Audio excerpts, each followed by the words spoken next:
Well, hello everyone. Welcome. I am Jennifer Splansky, Juster, Executive Director of the Collective Impact Forum. And on behalf of the forum and our host partners, FSG and the Aspen Institute Forum for Community Solutions, it is our great pleasure to welcome you today to our office hours when you can't say equity, advancing equity in an anti-equity context. Judging from the interest in this office hour, we had over 1,700 registrants and over 200 questions shared. It's clear that this is a topic which really struck a chord for folks. And this is not surprising given the climate we find ourselves in. From the 2023 Supreme Court case ruling on affirmative action to the Fearless Fund to many state and local policies, the anti-woke, anti-DEI attacks and pushback and politics here, at least in the United States. These are tough times for those who are committed to equity and justice. And we recognize that these sentiments have also been present in many communities for decades and centuries. So in today's office hour, we will be working through some questions that we received from you all prior to the session. And we will be taking some questions from our Q&A box that you can use as well. Thanks for your patience as we'll do our best to uplift the broad thematic questions given the volume we received. And we already anticipate that there will be much to follow up on after this hour together today. But today we want to begin by acknowledging the Indigenous lands that we are all joining from. And although we're meeting virtually, the Collective Impact Forum continues to believe that it's important to acknowledge the painful history of genocide and forced removal from Indigenous territory. And we honor and respect the diverse Indigenous peoples connected to the land and honor their past, present, and future on these lands. So today we would like to acknowledge that the session is being recorded and presented on the traditional land of the Muskogee, Potawatomi, Menominee, Ojibwe, Ohlone, Coast Salish, Muckleshoot, Still-Quamish, Suquamish, and Duwamish people, past and present. And we honor with gratitude the land itself and the people of these tribes. We also welcome you all to contribute and use this as a moment for a participatory land acknowledgement. If you're not sure which lands you are on, we have two resources here, Native Lands and Code for Anchorage, where you can look that up. And while folks are entering your lands, we just want to recognize that this is a first step, that learning about Indigenous lands you are on is an essential part of collective impact work as you familiarize yourself with the layers of the community where your work is located. We encourage you to think about Indigenous populations as one of those many layers in your community. Learning about the current context and the historical context is essential. To explore beyond the land acknowledgement, we always love to point folks to the Native Governance Center. They have many resources, including one called Beyond the Land Acknowledgement, a guide that we suggest taking a look at if this is relatively new work for you. So today kicks off a busy fall. Just wanted to anchor today's conversation in the broader set of programming from the Collective Impact Forum. We have a series of workshops coming up over the fall. I won't read them all out here, but if you enjoy today's conversation, we invite you to continue learning with us this fall. So today, I've already alluded to this. We are really looking to use that Q&A box in Zoom for you to put your questions with this larger group. We are happy when folks use the chat to connect with each other or to share resources with each other, but it will be much easier for us to find your questions if you put those in the actual Q&A box in Zoom. We have the upvote function turned on, so you can use that if there is someone else's question that reflects yours or that you're particularly interested in. We also will be sharing a recording in the materials after today's session. And our colleague, Tracy Timmons-Gray, labeled here as Collective Impact Forum host in the Zoom, is always available for questions. We can also use the Q&A box for tech questions, or you can email Tracy. Thank you, Tracy. So I am going to welcome the rest of my colleagues that are on the line, Paul Schmitz, Junious Williams, and Cindy Santos. Tracy Timmons-Gray also hiding behind Collective Impact Forum. My esteemed colleagues are amazing, and I encourage you to read their bios online. But we want to dive into our content, so I'm not going to read them out right now. But I know you are in for a treat with the expertise and experience of the folks on the line today. Before I hand it to you, Cindy, I thought it would just be useful to ground in at least how our team collectively defines equity. We know that it's really helpful in all conversations about equity to have a shared definition because the term can mean different things to different people, which is often actually a source of challenge in and of itself. But to ground today, we are going to share the definition we use. We use the definition here on the screen that equity is fairness and justice achieved through systematically assessing disparities in opportunities and outcomes and representation and redressing those disparities through targeted actions. We've adapted this definition from the great work of Urban Strategies Council. And so this is how we are grounding today's conversation when we talk about equity. I'm going to hand it to Cindy to share a little bit more grounding based on the dozens of conversations that our team has had over the past year plus, working with folks in place across the country. Yeah. Thank you so much, Jen, for that introduction and for really grounding us in the lands where we are. And to all of you for joining us today for this really important topic. You know, as we began to, as these registrations began to roll in, one of the things that we realized is this overwhelming response allows us to see that we at the Collective Impact Forum do have a role in supporting the field. And so we thank you for being with us today. I will talk a little bit more about what Jen mentioned with the interviews that we've been doing across the field. But one thing that we want to, another thing we want to ground ourselves in is really understanding the factors that influence our work. So one of the things that we want to talk about is thinking about our current landscape. It's so crucial to recognize that the unique challenges that we face when we're working on equity in our context really are about the intersection of local, state, and federal systems. I think we have to understand that these systems don't operate in isolation. Rather, really, they interact in ways that can either reinforce existing inequalities, or if we navigate them in a specific way or effectively, they can really help us to drive equity outcomes. So as we talk about this intersection, I think it highlights really a fundamental truth that for us to make progress in equity environments, it demands anti-equity environments. It really demands a deeper understanding of how these different levels intersect. So it really also increases the complexity of our work because we have to learn and navigate the policies, the practices, and the power dynamics that we see across all of this. But it goes also beyond those, it goes beyond, right? It goes beyond navigating these systems. It also goes to navigating our relationships, what's happening at the community level. So as Jen mentioned, in today's polarized climate, we're actively witnessing the essential threats to our democracy. So increasing mindsets that view equity as unimportant or threatening, polarization that makes our work more challenging. And as the pushback against equity becomes more fierce, and those who are in power really have a deeply rooted fear of losing power and status, we have to recognize and be, I think, a lot more aware of these intersections and the complexity of our work. And this slide is really designed to help you see the bigger picture, to recognize that it is about addressing individual challenges, but it's also about addressing and understanding these intersections across all of the levels. And that's something I think we'll be talking about a little bit later. Next slide, Jen.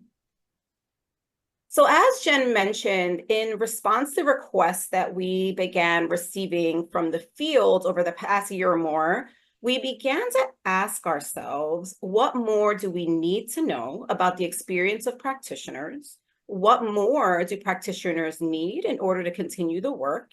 And what is being done to really help collaboratives to advance the work?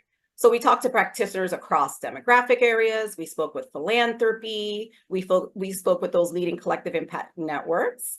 And what we found was that despite these challenges, there were some collaboratives who've been strategic to move their work forward. And even in anti-equity climates, So there are strategies that can help us to win in this fight for equity. And some of the collaboratives that we spoke to were forging new partnerships. We talked to folks in Montana who could no longer talk about socio-emotional learning in schools. So they were able to move their programming outside of schools, even in churches where they thought that where they hadn't had prior relationships, and with philanthropy.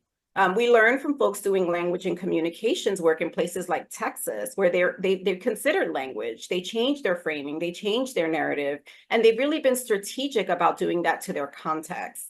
We learned that some collaboratives are using disaggregated data to target their interventions.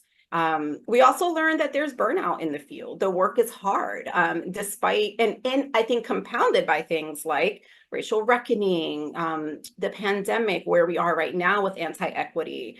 So I think, as we think about both the technical pieces of this, like creating a narrative frame, we also have to think about the relational pieces and the adaptive pieces of these work. How do we maintain the relationships that we have? The work is relational. We have to bridge across differences and listen to our neighbors and listen to those in our collaboratives and be able to really come to a place where we can think about equity in a way that really aligns with our values and what we're trying to achieve for communities. We learned about that people were leveraging statewide networks. And in Texas, they were listening to young people and having young people really inform policy advocacy, and they saw some changes. And again, going to strategic partnerships, again, going to the Montana example, their strategic partnership came with connecting to philanthropy across the state. So these are just some examples of the way that we've seen in the field that collaboratives have really been able to push their equity work forward in a way that's been strategic, that's been engaging the community, and that's been impacting their equity outcomes. Thanks, Jen. So we want to thank those of you who submitted questions ahead of time. So I think one thing that we want to know is that despite some of the unique contexts, a lot of the questions really were similar. A lot of the questions that emerged about things like narrative, what language can we use? How do we align with our values? And I also want to recognize the distinctions for folks who submitted questions from rural areas and really amplifying those distinct challenges. So as I'm going to be talking obviously to our esteemed panelists who'll be answering some of the questions that came in. And again, we are going to encourage you to place questions in the Q&A. And we received several questions that we want to start with. One of the questions that we want to start with is, and we'll talk about that in a sec, Jen. Maybe we'll wrap up with the supports that the field is needing. But we received several questions about language and framing. And so in terms of language and framing, in places where there is more hostile environments, two questions that emerged were, is changing language really compromising, truly leading with equity? For example, not naming equity explicitly by race as a priority population, if that racial group is experiencing disparities. What does that mean in the context that you've seen? Are we really compromising if we're not able to lead with equity? Just opening up to you.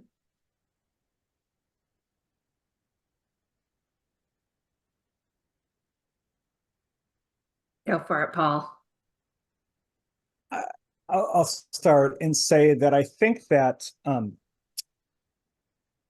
the first question I would have is, are there legal restrictions in that state or community about the language? If that's the case, finding ways to work around that language when people have specific policies that are preventing them is not compromise, it's strategy, as long as you're clear and transparent that you're being strategic about it. And I think that's one of the things where I've seen communities or groups who've in a public way backed off some of the language. When they've done so transparently with full commitment internally and among their board and others, that they're not walking away from the commitment at all. And instead, they're recognizing that there's language they need to navigate policy or other barriers in their community or groups that are opposing them. I think if you're holding that, that's important. The thing that I worry about is, to me, when that's an explicit barrier or problem, that makes sense. But in other cases, I see people get just defensive about diversity, equity, and inclusion. And that defensiveness, in a way, accepts the premise and accepts the norms of the other people who are opposing it. And I think going on offense doesn't mean trying to convert everybody. It does mean standing your ground while you try to find common ground. And I think that helping people understand how you got there, what the data is, what the issues are, how people will benefit, what your strategy is. I think so often people just cower, and we're seeing that in the private sector. I live in Milwaukee, Wisconsin. Harley Davidson, a large employer here, just abandoned their DEI commitments because they got attacked by the right wing and they mobilized lots of bikers to oppose them. And we're seeing that all over the place. And I think that to me, that's not compromise. That's surrender. And so I think that as an organization or entity, being aware, is this something that's legally, there are states right now that are prohibiting that work.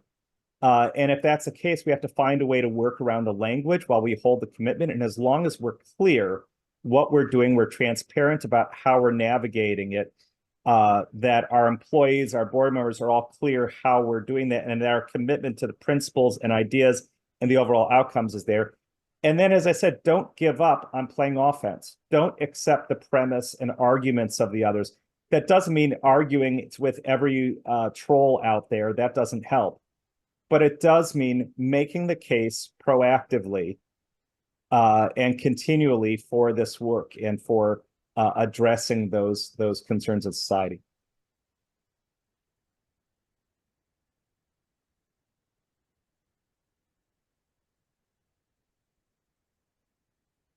Paul, I'm interested in what you said about it being strategy. And we are going to have an additional question about it being very strategic. And I'm wondering, as folks take a step back and think about it, how do you get to the place where it becomes strategy when there might be at the table folks who are just not even thinking about it that way? So if my goal is improving reading outcomes, and there's a racial disparity among students in my community, and I am trying to eliminate that disparity, improve outcomes for everybody, and especially those furthest behind.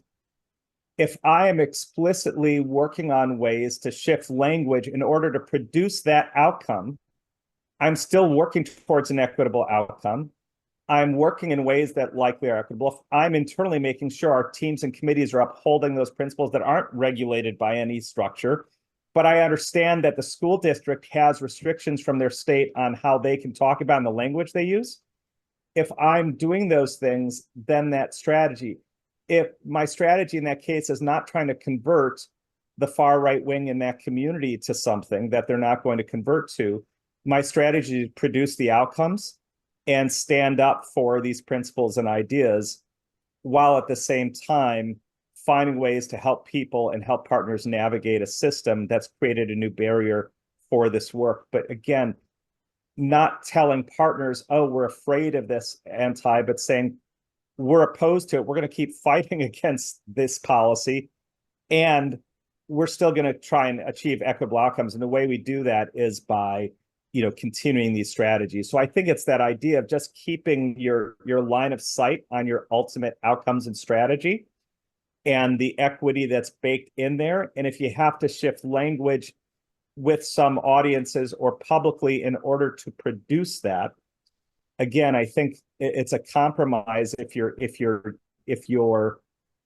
accepting their premise. It's not if you're being transparent internally and with partners that this is how we're navigating this, and we're still going to fight to get these policies changed. I think it's a nuance, but it's an important one. Mhm. Junious, I know this is something you've thought quite a bit about. I'm wondering if there's anything that you want to add to the answer that Paul gave. That I agree totally with what Paul said, that that's a rational way, but I'm totally irrational about this stuff going on. And we've imposed a level of rationality on this that it doesn't deserve. We've ceded far too much ground. And when Paul talks about getting on the offensive, that's my main critique. We've given up on the language. We've given up on practice. We're in full retreat. And not a single place have we put the opposition on the defensive about anything. We retreated from DEI language. We retreated from CRT language. We're in total retreat post-affirmative action. We've got all these patterns of retreat. My concern is that subtlety is often lost on large populations in this country. And it feels to me like we're going back to what was happening 15 years or so ago when the equity movement was really forming. What would happen is we do all of this disaggregated analysis and say Latino boys are experiencing this disparity, and then we would get to the stage of what do we do about it, and we would lose a sense of that and recenter the strategies on whites, right? And that's what we have done consistently in this society. And when we remove the explicit language of who this is about and who this needs to be centered on and who's experiencing the disparity, my fear, and I've seen it, is it gets lost. It starts refocusing on kind of what the white experience is and centering it. So I'm really concerned. One final quick comment. Depending on who you are and what you're doing, and I know at the collaborative level, we've got escape valves because we ain't dealing directly with folks. But if I'm a practitioner, I'm a teacher, I'm a psychologist, I'm a social worker, I'm somebody else, I would argue that ignoring race and gender and other characteristics of the population is professional malpractice. How do you have something that is so determinate of the outcome of that client or patient and you're going to ignore it? That's malpractice. So part of my concern is we're going to be participating in massive malpractice. It's something that we know, and we know it's a factor, but we're going to conveniently, because of this political dynamic, ignore the reality. It means we're going to get further and further away from those outcomes. One other quick thing. I ain't in this business, even though I worked on schools and on achievement, about achievement of kids on standardized tests. In criminal law, it wasn't about reducing incarceration. That was a specific entry point to trying to do some societal or community change.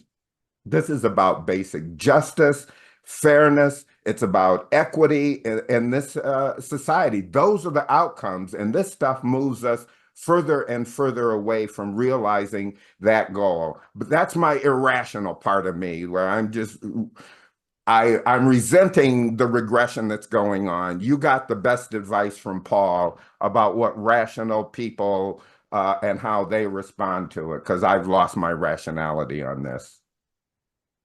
Well, I think it's actually good to have both perspectives on the call and understanding that they're not necessarily separate and distinct, that there are some elements of really thinking about how we are able to stay true to our values, to be able to speak truth to power. And there are going to be times in some places, like you're saying, Junious, where like you have to be rational in places like Texas if you are going to continue to work, for instance, to get federal funding or work within your municipality at the administrative level. So I think it can be a both and I appreciate that you both gave those answers, because I think we all have to hear both perspectives. One of the things that also came up is, and I think this is also a bit, it goes back to this a bit, is folks are working in place where there isn't buy-in, right? Like folks are saying things like how, maybe equity isn't important in our community. We don't have an equity problem here. We refuse to recognize that there's equity, that there's a need really to pursue equity. So how do you respond and move forward when you have partners and colleagues, even potentially at the collaborative table, telling you, why would we focus on equity? That isn't a problem here. Well, I've yet to be any place where there aren't equity issues. You just haven't identified it. And while for many of us, it has to do with racial equity, and I copped a plea on that because that's what's most adversely impacted my life and my family's life and existence. Uh, but there are equity issues in every community. And one of the things that we're playing games with, and it goes back to the data, is we've got the capacity in the data to really disaggregate around all sort of factors to understand how our systems are producing different outcomes from different people.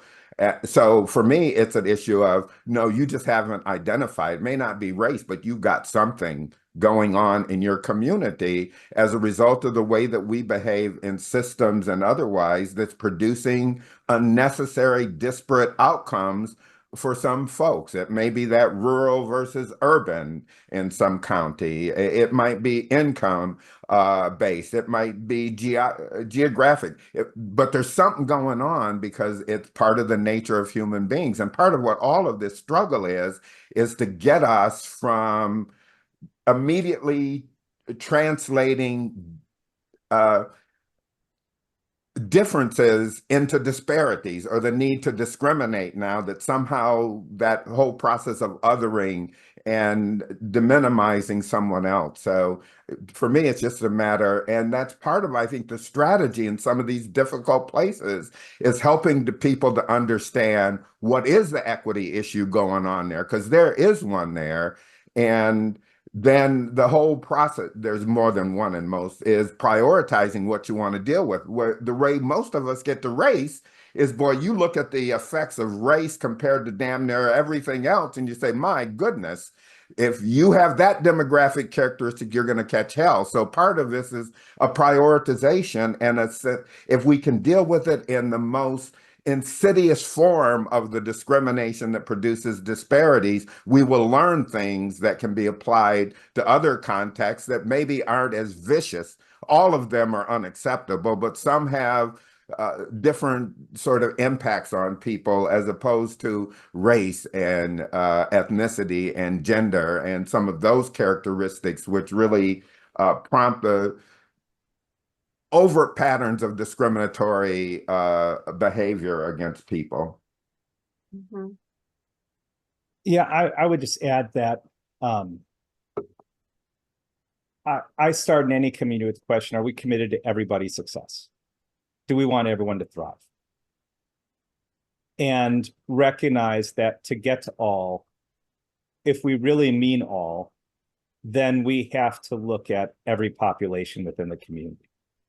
And I find that sometimes, as Junious said, it might not be all these things, but the other thing we have to recognize is even if I'm in a community that's predominantly white, for example, racism nationally has caused a lot of the policy and systems failures and the othering within policies and systems that have affected everybody. You know, people who are seeking all kinds of help because of the racialization and othering in policy, it's affecting everybody. And so I think helping people understand both how in their community, what does it mean for everybody to thrive? And if we accept that as a premise, what is that going to mean to do? And then secondly, understanding how race and other forms of othering enter into systems and policy, and the way policies and issues are framed in ways that actually hurt everybody. And I think really helping people get there. And again, as I said earlier, you've got to stand your ground. You can't accept the premise or be on defensive about these issues. And I think with partners especially, you have to kind of call out, like, are they, when they say they're not willing to do that, are they willing for some people in the community to fail? And why? And to name it.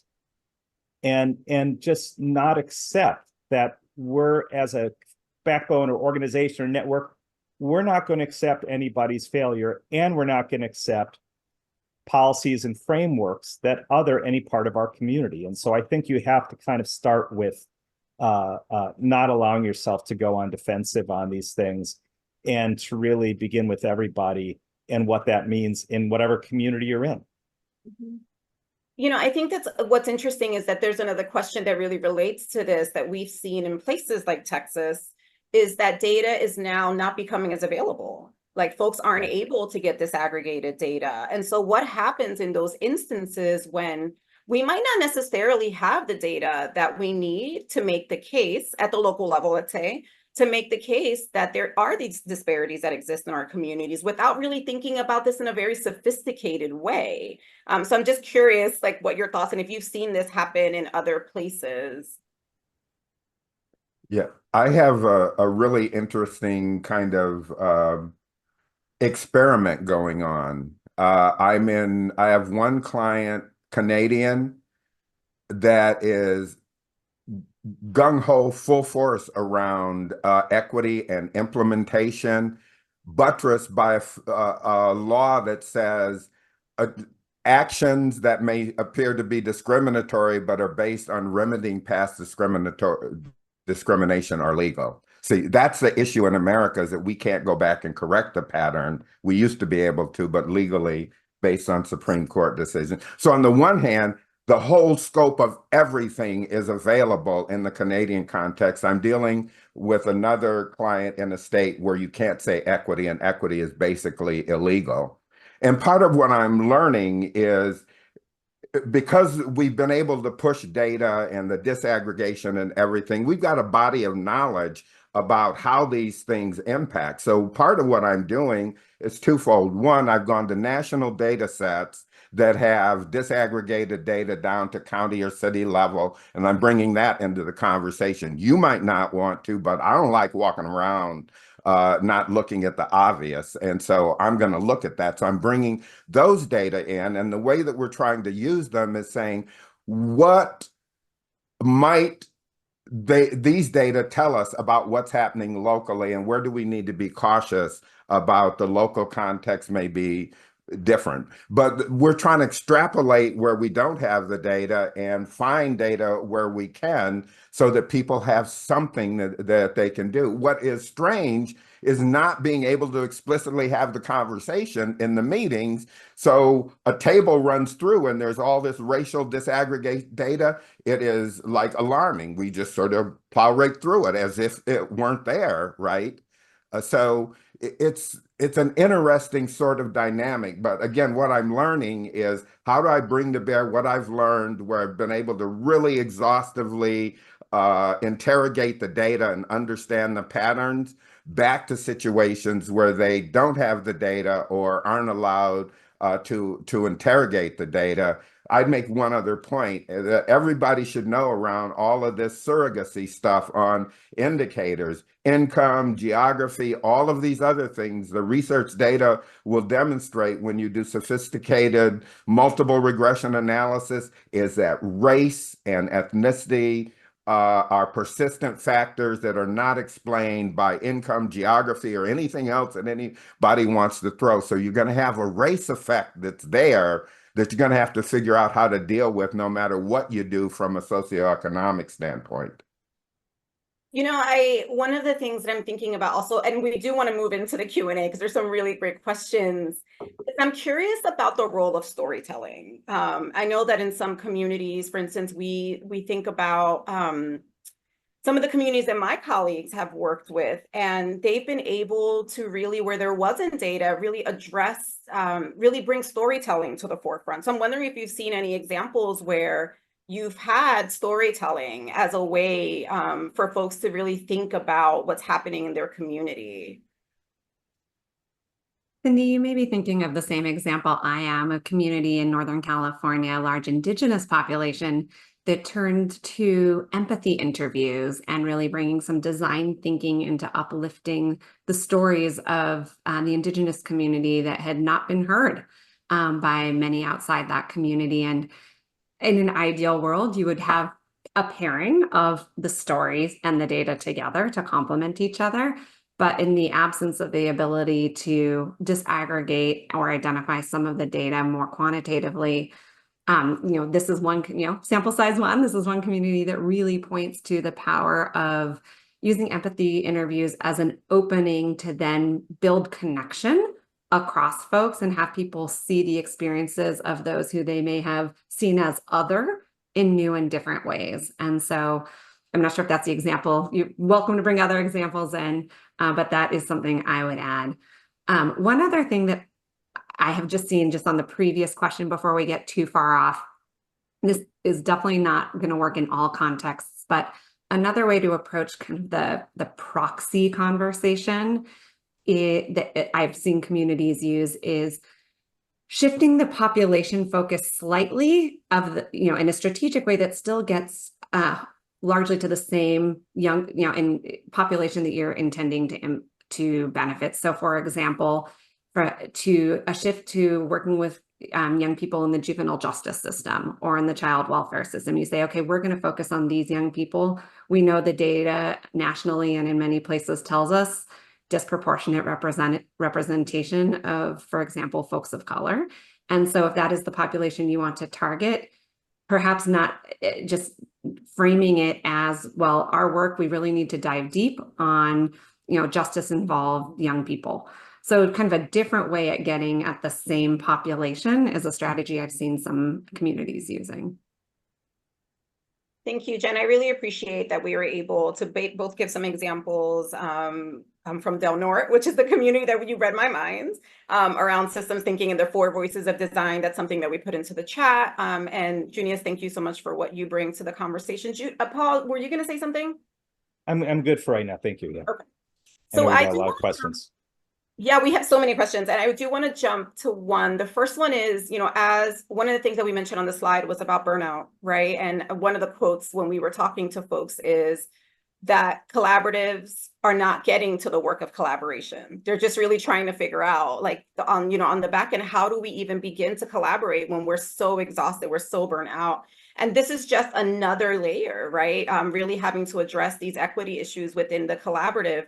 And so how do you sustain momentum for collaboration when you might be having to take a step back and really have these hard conversations about equity and the backlash, even within the collaborative?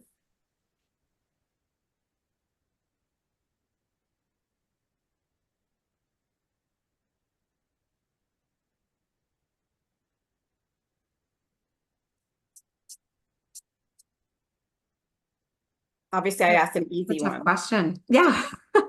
Right. I think there's, of course, like balancing the urgency of the work at hand. And there's the expression, when you fly on an airplane, you have to put your own safety mask on first before you help others. I think it's really hard to do this work if you're not also being able to take care for yourself. And so encouraging folks to, I don't know if this is satisfactory, but encouraging folks, you have to take care of yourself before you can, if you're able to, before you can do the work, is one place I would think about starting. And I would always also encourage folks with resources, philanthropy or others to support that, support whether it's sabbaticals or peer connection, healing spaces, so that people can take care of themselves and not have to do it off the side of their desk. I would just add that I think in any collaborative effort, there's times when people have to step forward and step back.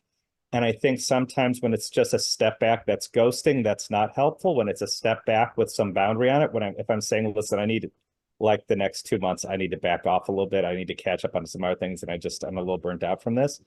That's different from just ghosting or not showing up. And so I think enabling people and recognizing in any collaborative, there's always stepping forward and stepping back and making that more a norm instead of a shame-oriented activity. And I think in a lot of cases, people get burnt out and pull back, but aren't kind of supported in that or made to feel bad about that, versus it being something that we just understand that everyone's got a lot on their plate. This is emotionally taxing work as well as it is mentally and time taxing and everything else. It's also emotionally taxing. And I think that if it's bounded, if it's clear that what I'm going to do is take some time, that makes a big difference. And I think if you make that a conversation instead of just not accepting it, that's really important. The other thing I just wanted to say in regard to equity itself, and there's something that my colleague Dominique talks about a lot of times in this work with partners, is that a lot of times in this equity work, the burden of the work is put on people of color. And I think it's especially important when taking on these issues, and especially when taking on opposition to these issues or hostile environments with these issues, to really pay attention to that and the role for white people in stepping up, in enabling stepping back, in being aware and empathetic to healing and need and other things, and not considering that we're all in the same emotional space when we're in these things or in the same response. And so I think that being aware of that, even if I find it burning out or emotionally taxing, being aware that it can be much more emotionally taxing and burdensome to others, and making sure that that work is not something that we're just expecting some people to do, and making sure that it's all of our work. Yeah. A quick corollary to that, I think the other thing that, given that you're in a collaborative context, it's going to be frustrating trying to negotiate equity in a collaborative, and the principles, especially when some people are concerned and in retreat and have been fed misinformation and stuff, is really hard. And I know that there is a need and an obligation around the collaborative. So part of it is do what you can to steer the collaborative right, but recognize you may need another venue to do good equity work that isn't compromised by being in a multi-sector, multi-constituent sort of thing where everything is getting compromised. I'm not saying abandon that. I'm saying be faithful and try to push that. But for satisfaction and movement on the equity issues, you may need to individually or organizationally align with somebody else who's going to push that, so that you don't need to get everything satisfied here, because you ain't. I mean, that's the nature of these, and especially when people are feeling some reticence about moving with equity, boy, you're going to get frustrated. And my thing is, find another venue where they're really pushing and you get some satisfaction and progress, because a lot of this stuff I'm seeing right now is sort of stalemate, right? Trying to neutralize and homogenize everything that's going on to try to make it palpable. So people say, well, we're still doing equity. And I'm saying, no, you're not. But I won't argue. If that's all you can do, that's all you can do. But that ain't substantive equity work when you're just laundering language and eliminating stuff and trying to make everybody comfortable with this. Everybody ain't going to be comfortable with this. And if everybody is, it's probably an indication that we ain't doing the right work. Yeah. And there's that balance. I think one of the questions that someone put in is having these conversations, both within the collaborative table and the community, really requires trust.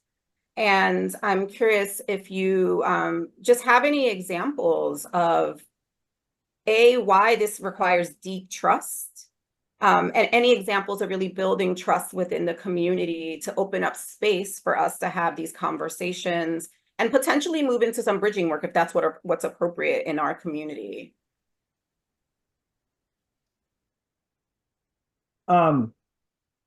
Trust and relationships are key. And again, if I'm in a community where I'm actually trying to do that bridging work, and that's the commitment we've made, it is through relationships that build trust. My colleague Dominique Samari has an effort called Kin Universe, and what they do is engage people in 5 conversations together, and then the 6th one is about race. But the idea is to build people's trust and relationship enough that they can have the deeper, more vulnerable conversations and do it with some level of grace and curiosity to learn. And I think in a lot of cases, in doing this kind of bridging work, if that's the goal in my community, you have to start with building trust first. If someone doesn't trust me, they're not going to listen. And again, I think that in all of this, I'm going to keep going back to finding common ground does not mean not standing your ground. You can do both.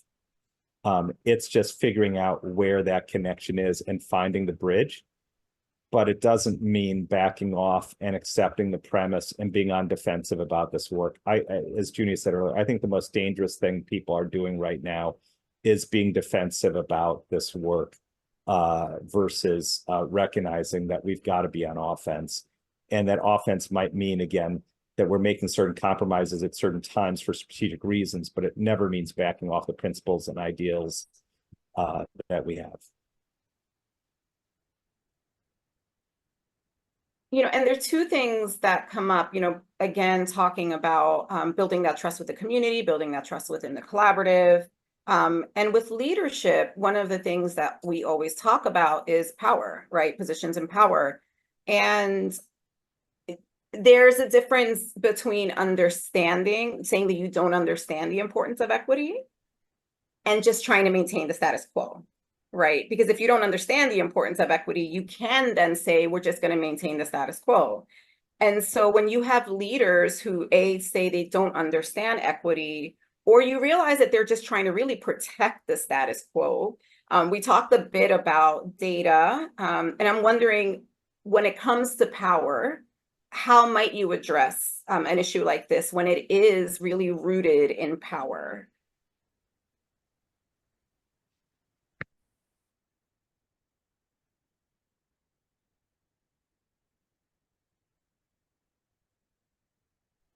Obviously, another easy question.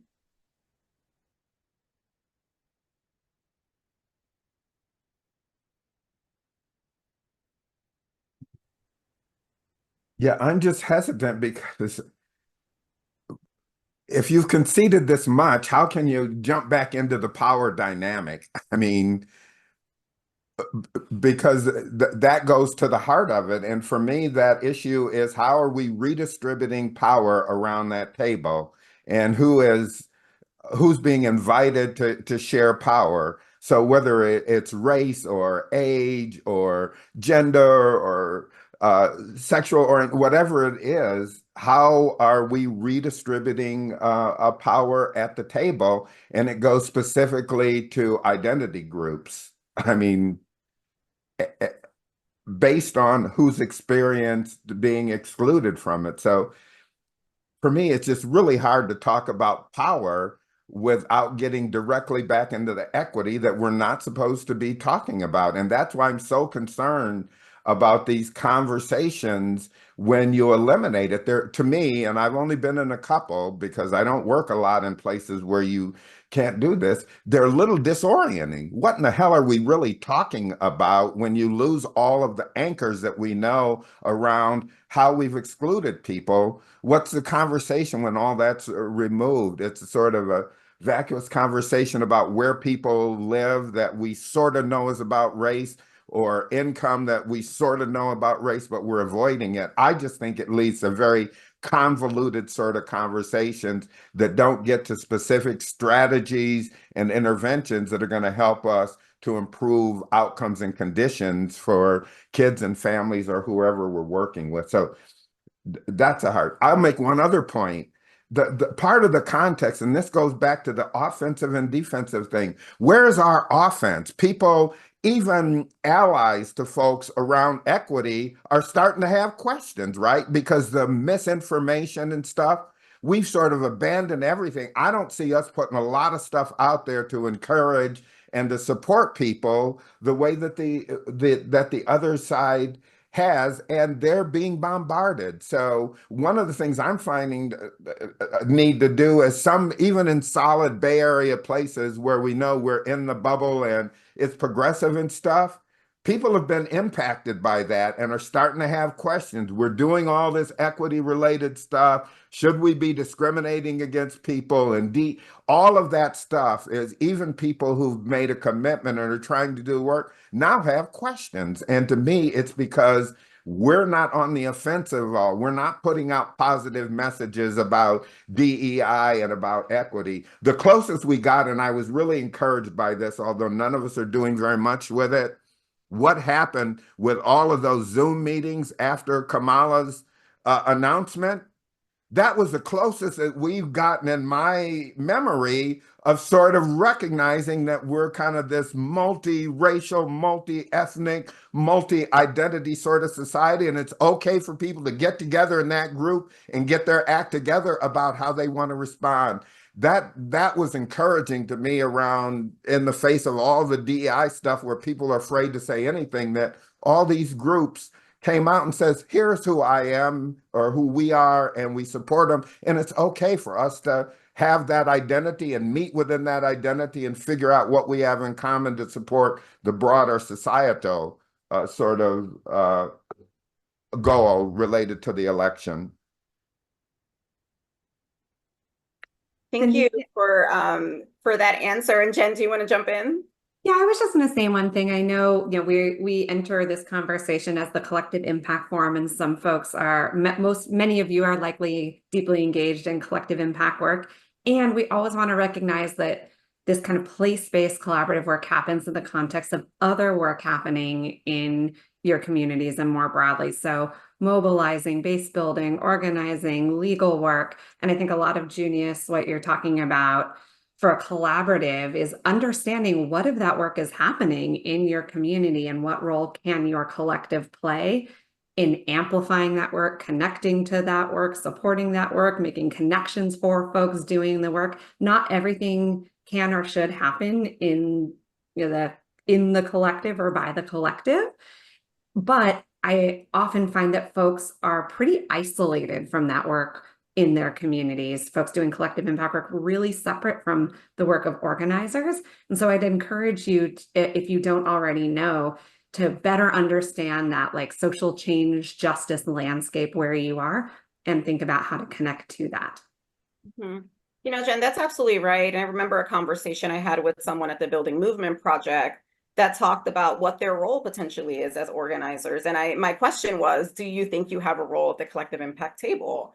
And her response was sometimes, right? We have to ask ourselves, like, what's the inside-outside game that we might be playing, and what risk might I be taking by coming to the collective impact table? What risk might the collective impact collaborative be taking and inviting me to the table? So it's really understanding that social change ecosystem within your community and asking yourselves, how might we either be inside or outside, and be having some conversations where we can be simultaneously working towards a strategy rather than working, I think working in isolation and in silos. In the same way, when we talk about working cross-sector, working across the social change ecosystem is another way of kind of closing a silo. So that's one of the things that really came up in that conversation that I thought was really important. We have a few more minutes, and we could dig so much deeper. There's so many other questions. One thing that we've talked about is data quite a bit. And someone asked very specifically about John Powell and targeted universalism. And I was wondering if you could give some very specific examples of the way, A, how you would define targeted universalism, and B, some specific examples about how you've seen target universalism be successful in the field.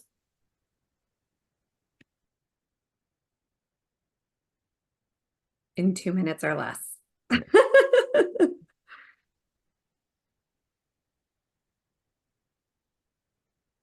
Junious, I'm deferring because you have the most expertise with that side of the work. Yeah, what threw me a little is that I'm kind of in the middle of a transition in my own thinking about the application of targeted universalism to the work. It's the concept that on most social problems that we have, what's a quick way to explain that? For most social problems, the way of attacking them is to, around equity, is to recognize that on most problems, there's a universal outcome we need to be seeking, and then we have disparity, so we need to be attendant to what's happening to populations who are experiencing disparity. And what Powell argues is that we need to be explicit about what that universal goal is that's going to serve everybody's need, but not shy away from the fact that there are disparities and targeting so that any subgroup that's experiencing disparities can achieve the universal goal, which means that we all move forward. Obviously, that involves disaggregating data, and we run back into the problem. One of the things that I've been playing with, and Paul and Jen may have specific examples, but what I've been playing with is, okay, let's go with that. And let's go with the universal goal, and let's frame everything around where people stand individually in relationship to the universal goal, right? And to not be, again, this gets back into the problem I had before. At some point, you need to take into account the characteristics of that individual. I think from a legal standpoint, you're in a much better position if you said, we have this standard or goal that every kid's going to read at third grade level by the end of third grade. And any kid who ain't there, we're going to individually look at them and figure out a prescription to get them to that level of attainment by fourth grade, right? And then within the milieu of that, if we've been good about how we carve out and understand, and this goes back to the research, what works differentially, effectively with different populations, so that people who are doing that level of assessment to say, this kid isn't reading at third grade level, what do I know about his or her characteristics, and what do I know about effective intervention? So I do the matching at a very individualistic level that I think is defensible legally. So that's sort of what's going on in my mind, is counseling people. Let's bring everything down to making sure you got the universal standard, you got the data there, take a peek at it and know, and then sort of start from the research and the literature of all of this evidence-based practice stuff. And I don't want to get too deep in that because that's problematic, because we didn't give people of color money to evaluate. So our shit ain't on the list of effective stuff. So that's, but I think there's something in that context that offers part of a solution to be able to intervene and do things that are effective for individuals while we figure out this group thing, which is where the impediment is. You can't do it at a group level, but you have to almost do it at an individual level. So that's where I am in my thinking. Well, thank you so much. And obviously, this is just not enough time for us to get into a topic like this. And some of the questions that came in are so incredibly complex. And before we close, Jen's going to close us out, but I wanted to close on this slide because I wanted you to see the complexity of the questions that were coming in and what we've been hearing from the field about the support that the field needs, understanding that there might be some needs that you have in your collaborative that aren't on this list. Guides and frameworks to help you assess the equity environment. We were talking about the social change ecosystem. What key conversations do you need to be having? What partnerships do you have? Legal support, which is something that Junious just mentioned. We have folks in Montana that are joining the ACLU in a lawsuit. Training and capacity about things like advocacy. When and how can we advocate? How might we use bridging strategies, design and systems thinking, communications and narrative change, wellness, and spaces like this for peer connection. We're hoping that we can create more spaces like this where you can hear from each other, where you can hear both about challenges and strategies, not just from us, but from each other. And so these are just some of the things that we want to elevate, that we know that the field is amplify, really, that we know that the field is facing, and understanding, again, that you might have some distinct challenges. So we're hoping to, again, open up space where we can continue in this conversation. So Jen, I'll hand it over with the 2 minutes we have left. Yes, and for those of you who are funders on the line, this is what we heard from folks in community, what they are hoping that you all can be partnering with them on. So we wanted to be sure to point you to some resources if you want to continue learning and thinking on this topic. None of them are exhaustive, but hopefully these are useful and related to today's conversation. Again, Tracy has put a link, and we will share a link after to the slides so you can get this list. We also would really love for folks to do to help us know what would be helpful for you going forward. So we have a survey. Not only is it a please let us know if this was a useful conversation survey, but we have 2 questions in there around how you might like to engage on this topic going forward. So Tracy's going to put a link in the chat for that survey. And thanks to those who indicated you might be interested in continuing the conversation with some support. The survey is a great way to let us know a little bit more about what might be useful and how that could look for you. Finally, we do love doing these kinds of sessions, and we have many more workshops coming this fall. So just an encouragement to check out on collectiveimpactforum.org. We also email out about all of our workshops and hope that you will join us for additional learning. Many of us are faculty for these workshops over the next few months. And then finally, we just want to say thank you. We know that this work is incredibly hard. And on behalf of those in your communities, thank you for all that you do. And thank you for spending an hour with us for learning and sharing your expertise as well. So, and Junious, Paul, Cindy, Tracy, thank you for joining me today. Thank you, everyone.